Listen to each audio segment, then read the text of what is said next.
Making the switch to non-toxic products is more than just cleaning differently. It's about creating a safer, healthier space for the people you love most. Start simple. A great place to start, your dish soap.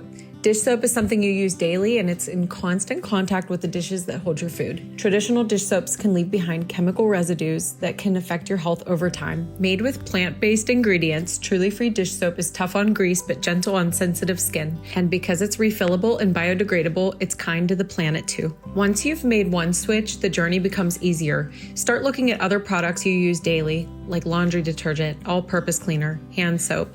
Focus on what matters most. Cruelty-free, plant-based, and free of unnecessary dyes or fragrances. When you choose products made with natural, gentle ingredients, you're saying yes to fewer toxins in your home and less waste in our world. Living non-toxic is about more than products. It's about mindfulness. It's about slowing down, paying attention, and aligning your choices with your values. It's not about doing everything all at once. Take it step by step. One product, one habit, one choice at a time, because every small change is a step toward a healthier, more sustainable future. Home is where it all begins. Let's make it a place that nourishes, inspires, and protects what matters most.